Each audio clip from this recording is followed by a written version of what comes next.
Africa has become the fastest urbanizing region of the world, with rural migrants moving into cities, a clip that has even surpassed that of China and India, as the continent becomes one of the final frontiers of the Fourth Industrial Revolution.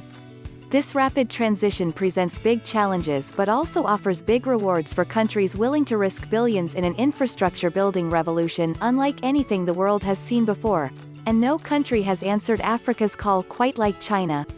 By 2050, Africa's 1.1 billion person population is slated to double, with 80% of this growth happening in cities, bringing the continent's urban headcount up to more than 1.3 billion.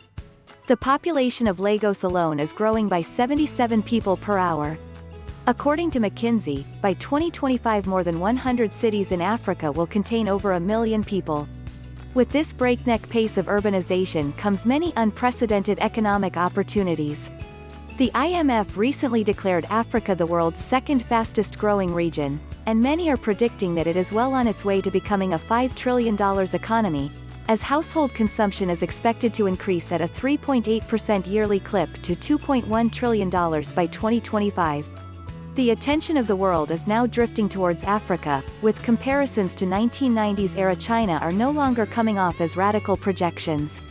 China has likewise become a central player in Africa's urbanization push, as a huge percentage of the continent's infrastructure initiatives are being driven by Chinese companies and/or backed by Chinese funding.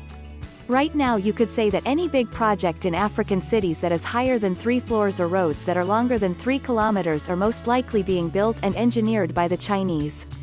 It is ubiquitous, spoke Daan Roggeveen, the founder of More Architecture and author of many works on urbanization in China and Africa. Even before the Belt and Road was formally announced in 2013, China was making major strides into Africa's urban development sphere.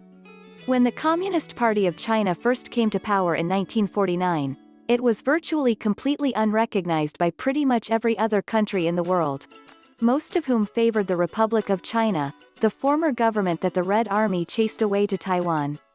But China began lobbying Africa extensively, getting the People's Republic recognized one country at a time. Before long, these political commitments were being repaid in concrete and steel, as China started building railroads, hospitals, universities, and stadiums throughout the continent. However, there were other reasons for China's early partnerships with Africa. Even though the colonial powers were largely gone or on the way out, the continent was still the same stockpile of natural resources it's always been, and China wasted no time stepping into the power vacuum, laying the political and economic inroads that have given Beijing the advanced position it has there today.